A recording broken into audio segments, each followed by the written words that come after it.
Faraday presenta Ojos con Alergia y Picazón contra el Jardinero. Y el ganador es Faraday Extra Fuerte. Para aliviar la picazón de los ojos por alergia, actúa más rápido y supera a Claritin y Flonase aún a las 24 horas. Faraday, adelante.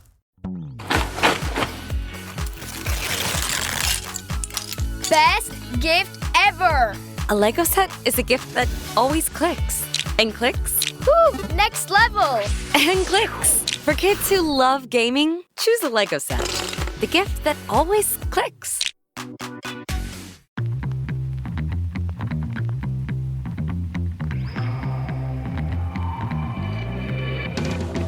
Welcome to the 1905 podcast. Each week, Joe and I bring you our unfiltered takes on the highs, the lows, and everything in between, following the blues from Gate 13 of the Matthew Harding Stand. Let's hit the notes.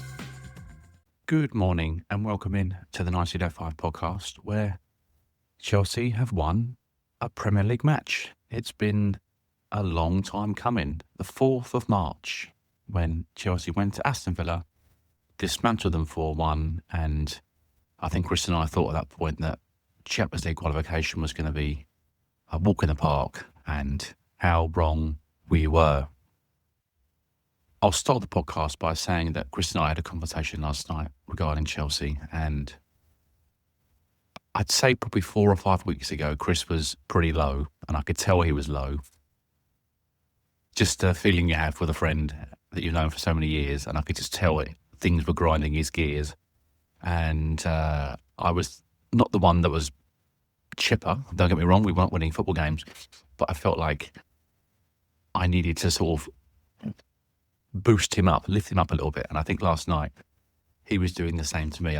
Weirdly, even though we'd beaten Spurs, I was very just down on the season, very down on Chelsea, down on the players and the managers and everybody else at the club, the sporting directors, the owners. Wanted to beat everybody up, and quite frankly, I was just so pissed off with the way the season's gone. And even a victory against Spurs just could not lift that for me. I've hit that wall of disappointment.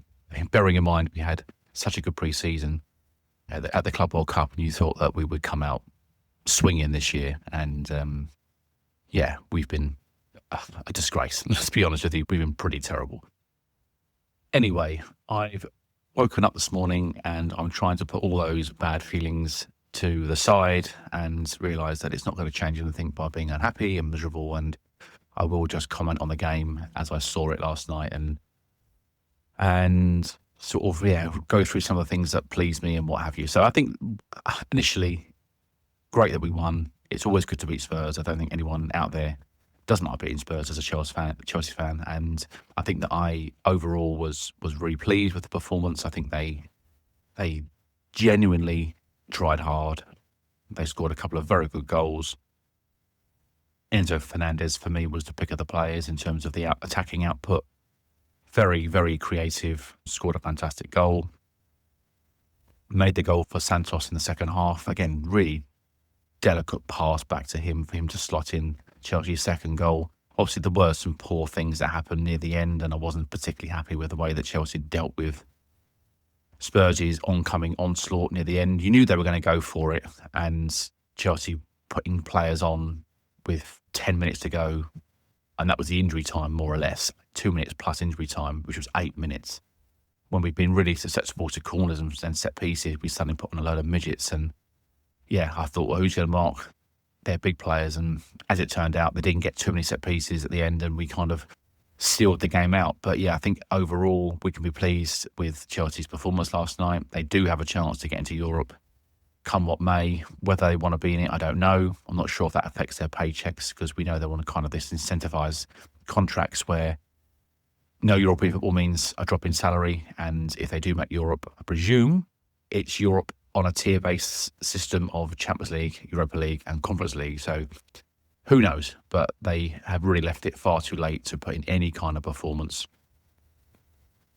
But I think, had you said to me a while ago that Chelsea would be sitting here with Xabi Alonso as their new manager going into 2026-27, I think I would have been pretty happy with the situation, knowing that Liam Rosenior had left the club, because that guy simply could not have continued the way he was. And I think it would have been a very, very difficult season for Chelsea had he stayed in charge next year, because the players clearly did not want him, and you could see it a mile off. I mean, I've never seen so many players down tools. Usually you get a couple of players that aren't maybe up for it, but to pretty much have a full 11 that were just out is scary, actually. It's quite a damaging thing. I do think that is an indictment on the players as well, because you are effectively, basically throwing matches. You're not actually throwing matches, but you kind of are with your level of performance. So, yeah, I'm happy that we've got Xabi Alonso in charge. I can be excited about that. I am excited to do these podcasts with Chris going forward regarding the squad clear out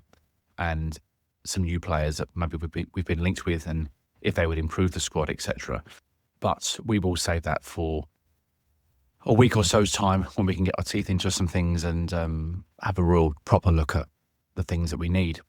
As for Chelsea last night, yeah, I thought the first half was very, very good. I thought one of our best halves for a long time. And I know it's not saying a lot, but we did actually play well. It wasn't just a case of Spurs were poor and we were just a bit better than them. I thought we were way better than them, particularly in the first half. And the way we moved the ball so beautifully at times, one-touch passes through the midfield, and watching Cucurella bomb on and get on the end of some of these balls was fantastic. Wasn't it nice to see Josh Achampong get a game, and how well did he play, by the way? Snappy in the tackle, chase everything down. A player that I think could have been almost a bit pissed off and maybe may have decided to down tools himself last night and not actually give a shit. I thought, didn't he handle himself really well? And not seeing Malo Gusto at right back was just such a joy, because, God, he's such a disappointment. Really good to see that, actually. And even though Chelsea had, I would say, a few not strange selections, but you know, see the fact that Levi Cole didn't play was a disappointment. But Jiro Hato in his absence was incredible, and I think I've been saying it for a few weeks now. I think that Hato is going to be a real find. I think of all the signings that Chelsea have made, there have been some poor ones, but my goodness me, I think Jiro Hato is one of the ones that we're going to look back in about 3 years' time and we're going to go, he is a monster. And the fact that he's so young, but he's now got some proper Premier League experience. He knows what the Premier League is all about.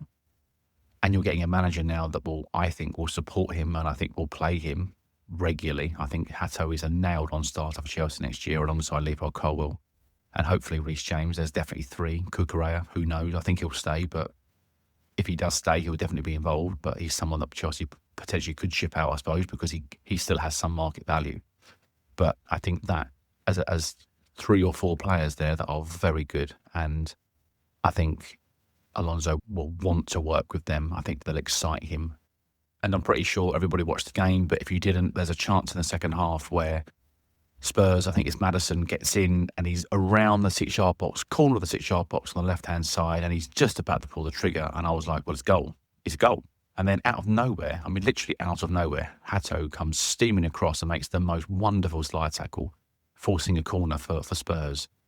I mean, he had no right to be there. It was like he transported, like he just flew from one place to the other, and it was incredible. And I thought, that level of determination shows me that he knows what it's all about. He gets this football club. And I think that I've given Colwell so much praise in the last 2 weeks. I think it's very fair to give Jiro Hato that level of praise, because I think he was one of Chelsea's best players last night. Moving on to some more performances, I thought Caicedo was, again, he's had a couple of good games. I thought Liverpool recently was good. I thought in the cup final he was good. I thought yesterday, again, very, very good. Goes down way too easily. I do wish he could get it out of his game. I don't like it at all. I don't like my team going down like a sack of shit when they've just been touched on the leg and they look like they've been shot. But I thought overall his performances were great and much to the same level of the start of the season. So again, whether that's a manager thing that he didn't want to play for, or if it's something along the lines of he's just got some energy back because he was tired, who knows? But his level has gone through the roof. Santos, very neat and tidy alongside him. And again, it has just freed up Enzo to be that bit further forward. And I think when you've got a player of Enzo's quality and he can unlock a door, you know, we thought Palmer would be that man, but he's not really done it. And even though Palmer had a decent game last night, much better, he had spells, I thought, where he went missing. Although I will say about Palmer, his shots have been non-existent of late. He did have one in the first half where he sort of bent it round the defender and Kingsley had to make a good save. But I thought that's more like the old Cole Palmer. He needs to start getting his confidence back to take on those shots, but not keep passing the buck. So fingers crossed there's a bit of light at the end of the tunnel there. And again, another player that the manager will want to work with, and hopefully he can get something out of him, a bit like he did with Wirtz at Leverkusen. Sanchez was decent between the sticks, made a good save in the first half, but the one that came off the post, he sort of had to shovel it round. I thought his footwork was decent last night. He cleared it when he had to. He didn't mess around too much. Was pretty controller in his box and claimed everything that he could. And I just thought overall his last few games, Sanchez have been pretty sound. And again, I think if he was willing to stay and be our number 2 goalkeeper, I'd be very, very happy with that. But I'm not sure he's going to. I think he said last summer he wants to be a number 1 somewhere. He's about 28 years old. So you can understand that he wants to play first team football. So people keep telling me that he's going to be a number 2, but I just don't think Sanchez is going to accept that role. And I think he will be moved on in the summer if he's not given the number 1 spot. Disappointing performances. I think we can look to none other than our favourite player up front, Liam Delap. He had 1 or 2 moments where he held the ball up quite well late on in the second half, but for about 40 minutes, I've never seen a player give the ball away so much in all my life. And not only that, when he goes through on goal, if you look at the one in the second half, he's got a bouncing ball. I think it's Udogi maybe with Danso that he's going up against. I think it's Udogi, a smaller player. And he's just got it's a bouncing ball, but that Spurs player is struggling to get near it. He just needs to nod it forward and get ahead of the player. And Udogi's either got to bring him down or he's got to leave him. And he leads with his arm, elbows him straight in the face and gives away a yellow card and gives away a free kick. And he's done this all season long. He hasn't changed. His ability to understand the game seems amazing, because at Ipswich he seemed to be a bullying player, but with someone who had end products. At Chelsea, he's just a bullying player that gives away free kicks all the time, doesn't hold the ball up well, and frankly is an absolute car crash. And I cannot believe that he has been so poor for this football club. He has been nothing short of dreadful. And I'm really saddened that he hasn't been able to kick on and do something. And when he plays now, I just feel so disappointed. I'm so out on that app. Like, he's another one that is just completely and utterly shot his bolt. Will he stay here next season and fight for his place? I don't know. Will the club try and move him on?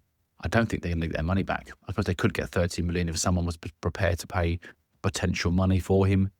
But I would rather see Chelsea keep him than take 20 million. I think he's not worth it. Again, I know he struggled. I know I've given him loads of stick and Chris has given him stick. I know this. But I just think as the centre forwards go, he's English and there's not many of them around. He probably gets a pass for this season, I think, Delap. But let's call it out for what it is. His performance levels have been absolutely shocking. And once again last night, like playing with 10 men, unfortunately. And yeah, disappointing game from him. The substitutes that came on, just a couple that I want to go through. Sarr. Why is Cucurella marking Van der Ven in the box? Please, someone tell me this. You've got Sarr, Chalobah, and what have you, and we've got Cucurella marking their biggest player. If that is by design, then I'm sorry, I don't agree with it at all. Biggest players, best headers of the ball on their best headers of the ball, and then most physical players. You have to do that. We cannot have left backs marking centre halves, particularly when the size difference is about 1.5 foot. And in the physical stakes, Cucurella obviously drags him to the ground for that corner, and on another day it's probably a penalty, and we got away with one there. Wasn't sure about that decision whatsoever. And then we had, oh, by the way, nice to see Sarr play, because he's been ostracised since that PSG game at home, which I do not understand. I don't get that at all. To not even come on as a sub and being part of these games feels really unfair on the lad. So I'm pleased he got some game time, because it's Shumawake who came on, ran around, did his bit. He gave the ball away in a really bad area right inside our half by doing some kind of back flick, and then threw his hands up in the air as if to say, like, what? No, mate, you need to kick the ball there and know the game situation. We're 2-1 up with a minute or two to go. Take it to the corner, hold the ball up, do something, win a foul, don't give it away. Not outside the Chelsea penalty area, more or less. But nice to see him get a game. And Garnacho, oh my fucking God. Garnacho, there must be some kind of return clause on him. We didn't like him. We want to give him back now, please. Thank you very much. We've tasted your £40 million sample, and we are prepared to take £35 million to send him back. He's terrible. His confidence completely shot to pieces. Seems to have no real backbone and no fight or desire to win his place back at all. Looks miserable as sin.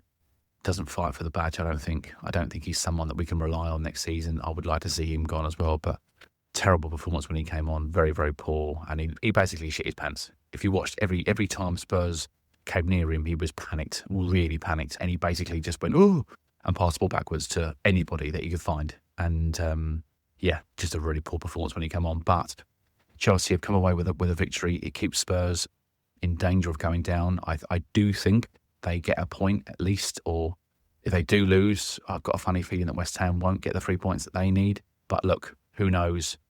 Will Leeds come to West Ham and almost give them 3 points, or will Leeds come and do a job on West Ham and keep Tottenham in the Premier League? I'm not sure what's going to happen. I think that both those games are on a knife edge, but Chelsea's win at least keeps them fighting and sweating. And I know a few Spurs fans today, and they are panicked to hell. So, yeah, at least we've given them a situation to worry about going into the last day. In other news, Arsenal were crowned Premier League champions due to the fact that Man City couldn't get 3 points against Bournemouth last night. And it looks as though it's going to be Pep's last game for Man City at the weekend, followed by a signing of Enzo Maresca as the new Man City manager, which I find quite bizarre, and I just don't think that's going to work out for them. I know that he's got a different situation at Man City and he'll have all the funds in the world and all the rest of it, but I just fear that they are going to regret making that decision in a few months' time. But look, I will leave it there. Chris will come on and give his verdict on everything Chelsea, and we will see you next time.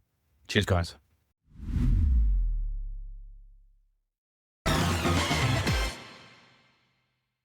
Death, taxes, and Chelsea beating Spurs. It really is just an incredible record that we have against them, isn't it? And it seems to be that whatever is going on with the two clubs, the two teams, the form, whatever it might be, it all goes out the window, and somehow Chelsea always win. I was pretty worried actually about the game yesterday. I just sort of felt, I said to Joe in the morning, I was like, I don't know about tonight. I had a feeling that for us, let's face it, we hadn't really very little to play for being honest. For Spurs fighting for their lives, needing only a point, I kind of thought they'll probably come to the bridge and maybe get that. I kind of had a feeling of like a 1-1, and they'd be celebrating at the end. And with the way the game started, it kind of looked like that might happen. I thought they were the brighter side. But once we got into our stride and got our goal, we didn't really look back, and it was only probably a couple of late scares, but not a huge amount. And Chelsea did it yet again. That is 6 wins against Spurs in a row in the Premier League, 3 seasons in a row now that we've done the double over them. And if you want to go a bit further back, it is 11 wins in the last 13 games against Spurs. And when you think about just how inconsistent and, let's face it, poor Chelsea have been for much of the last 5 years or so, it says even more, doesn't it, about the state of our kind of rivalry over them, really. And of course, most Chelsea fans listening in will be hoping that they do go down on Sunday. Maybe the only person he won't be is Xabi Alonso, because he'd probably be quite happy to inherit those 6 points at the start of next season should they go down. The game itself, Joe's done a great summary on there, so I'm not going to step over too many of the points. I think the thing that I want to put on record on the pod, and I was thinking about it after the game last night, is I have over the last couple of years been fairly critical at times of Enzo Fernandez. And even more recently, when his form wasn't great towards the back end of Liam Rosenior, it looked like he'd certainly thrown the towel in. Wondered whether he was the right man for the club. Do you cash in this summer if you get a good offer from Real Madrid, etc.? I think last night was a reminder why you do everything you can to keep him. He really is a fighter, isn't he? In terms of his attitude, get him in the right setup under Xabi Alonso. I think Xabi Alonso will love him. You kind of look at them and think they are made to work together as footballers and football-minded. There is a bit of Alonso about Enzo Fernandez at times. I think that he would learn so much from him, and I'm sure Xabi Alonso would be looking at him thinking, yeah, I want to keep you. As a footballer, he has a lot of attributes you really like. But I think in games like yesterday, where Chelsea fans we know how much it means to us. You're worried, aren't you, with this era, thinking, do do the players, will they understand it? Will this group of guys that this year have let us down for much of the season, will they understand what the rivalry is about? And I looked at Enzo Fernandez yesterday and thought, yeah, he gets it. He gets it. And it wasn't just the goal. I mean, what a time to produce an absolute worldy. It was a brilliant goal. It was the way he was going in for every tackle. There was a great 50-50 he won right towards the end of the first half, where he nicked it and then he got it off to Palmer, and Palmer dragged his shot just wide. But just so many times he kind of drags Chelsea forward. And the second goal, again, just doing what he does that really no other Chelsea player in the squad is as good at, which is that arriving late, making a great run in the box to the back post. Give Neto his due. He found him with a nice cross. And Enzo Fernandez has just become better and better in those situations. Scored lots of goals, obviously arriving in the box. There was an example of him being super cool around the 6-yard box. A lovely, delicate touchdown. And obviously Santos, really nice moment for him to get his goal. But Enzo Fernandez, I think, at his best, really is a warrior. And I'm pretty sure that Xabi Alonso will be on the phone to him saying, you're a big part of my plans next year. And maybe that was why he was doing the phone celebration that we saw after the goal. Who knows? Who knows what that means? Cole Palmer, I echo Joe in terms of his performance being better. What is interesting about Cole, he did look a little bit more himself, didn't he? It looked a little bit like, I don't know if it's like last chance saloon of getting on the plane for the World Cup and knowing that he needs to up his performance. What was interesting, I was sort of reflecting on it, I was thinking how much lower my bar for Cole has become. That, like Joe, when he hit that shot, sort of delicate shot at the end of the first half, it was cold. You know, it was a relatively comfortable save. It was decent effort. I was like, oh, that's more like it. But I was thinking, he used to do that 3 or 4 times a game, didn't he, at his best? You know, that was, he'd almost be disappointed he didn't score. And I kind of looked at that and thought, oh, wow, he's got such a long way to go to get him back to his best. And I feel like one of the biggest jobs, you know, he's got a long list of jobs, Xabi Alonso, to do, but one of the biggest ones is to try and work on getting Cole Palmer back to his absolute best, because he'll be watching that, and I'm sure again he'll be one he'll be really excited to work with. You look at if he does play the same sort of formation that he did at Leverkusen, it is with these 2 inside 10s. You look at Enzo, right footer playing off the left, Cole Palmer, left footer playing off the right, and think, yeah, they could be absolutely perfect for that shape, making those runs, doing those kind of vert style things that he did so well at Leverkusen. I'm sure Xabi Alonso will be looking at that. But yeah, with Palmer, I personally would really be quite pleased if he didn't go to the World Cup and he could have that break. Like João Pedro, by the way, which is a real surprise that he hasn't been picked in the Brazil squad. Part of me thinks that there's a few of these Chelsea guys that could probably do with the summer off. But I do understand the other argument that Joe mentioned on the pod before, which is that mentally for Cole, it would be such a big blow. Maybe it would be good for him to go to the World Cup. But let's see there. Enzo Fernandez, just to finish on him, that is 16 goals and 10 assists now this season, which is a really good return from midfield.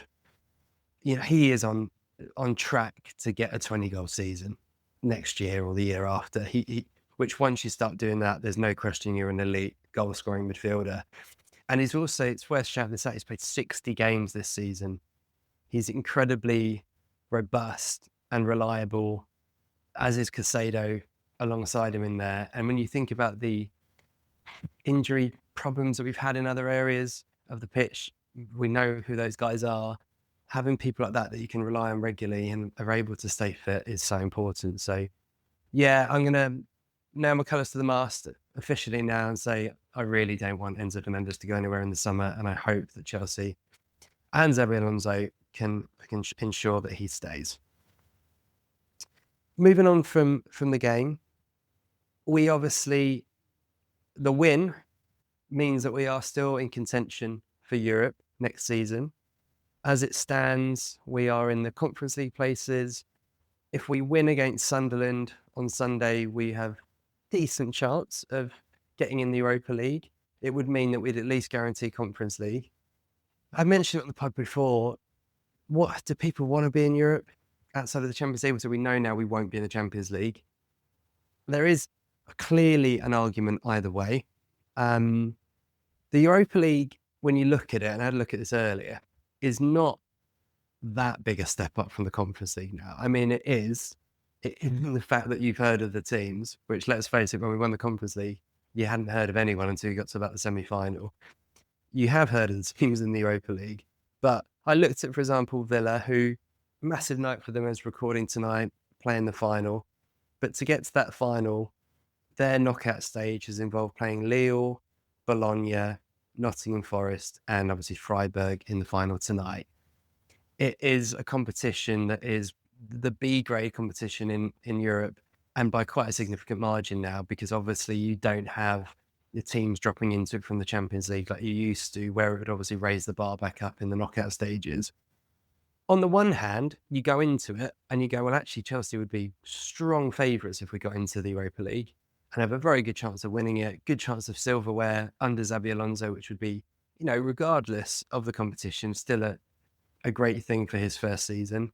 On the other hand, it's all the classic Antonio Conte 16-17 syndrome, isn't it? Where no European competition, one game a week, able to put all of that time in on the training pitch, run with a slightly smaller squad, etc., and focus on the league and domestic matters. Would that be an advantage for us? Again, I voted towards no Europe, I think, but let's see where we get to on Sunday and go from there.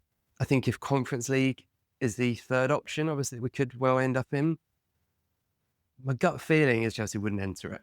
I don't think we'd enter it. And if we did, it would be playing the real B squad again. But again, it means you've probably got to keep that bloated squad around again, haven't you? And you've got to keep the likes of Abadia, Shiel and Tosin maybe to play in those games. And I'm just not sure there's any benefit for us to go through that scenario again. So Europa League is a little different, but Conference League, I just don't see the point in Chelsea doing it again. But let's see where we get to after the game on Sunday. And whatever it is, I'm sure we'll go from there. Final thought on what Xabi Alonso will be learning. I think this is really useful for Alonso. Obviously, he'll have known, I think, by the cup final and probably that Liverpool game even, that it was likely that he'd be going to Chelsea. So he'll have been watching all of these games.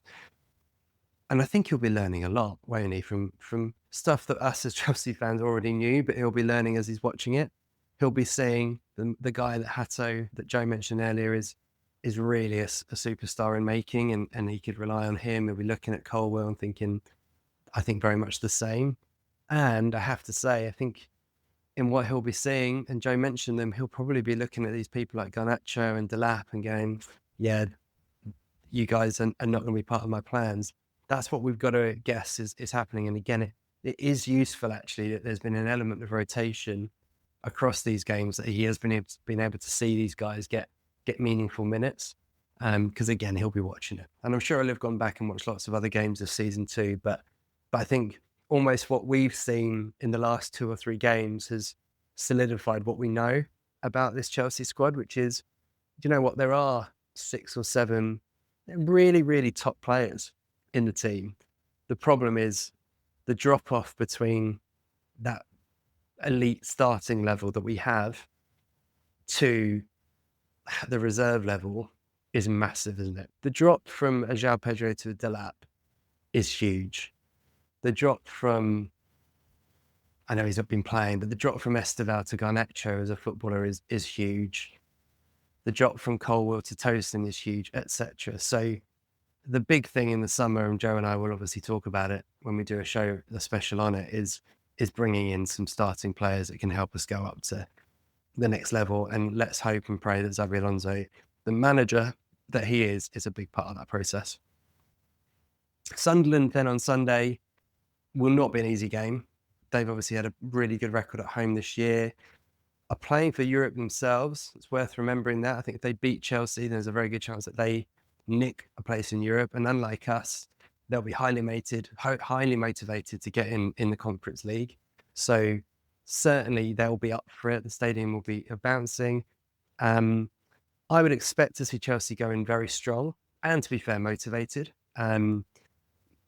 Here's my team. I'd go Sanchez in goal, of course, who there's something about him wearing the Petr Cech hat, isn't there, that does tricks your mind for a second to think he looks more dependable because it gives you memories of Petr Cech.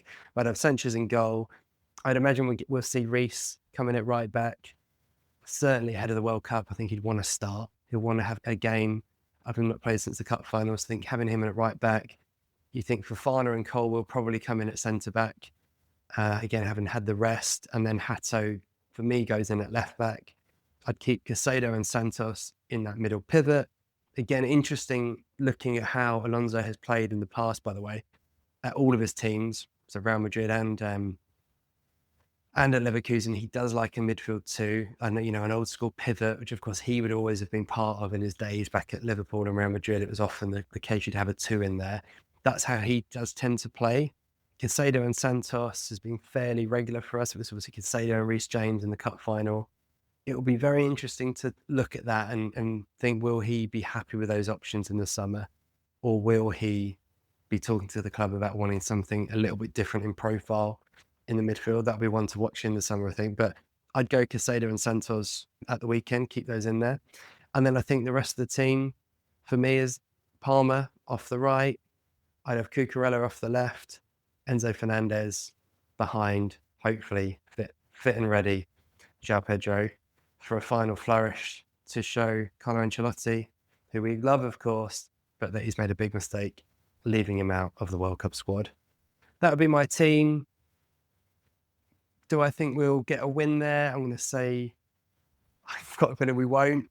They might surprise us and we might find ourselves back in Europe. And who knows, we might sneak into the Europa League and we'll have that to look forward to next season. But that's a wrap on us for today. We will be back after the Sunday game to reflect on the game and, let's face it, the season as a whole, which has been full of, I'd say, ups and downs. It's been mainly downs, isn't it? It's not been a season for the memory books, but if it's the season that ends with us starting a brand new era under Xabi Alonso, and one that we hope is a dynasty, it won't feel quite so bad. But we will be back to talk about all of that next week. We'll see you next time.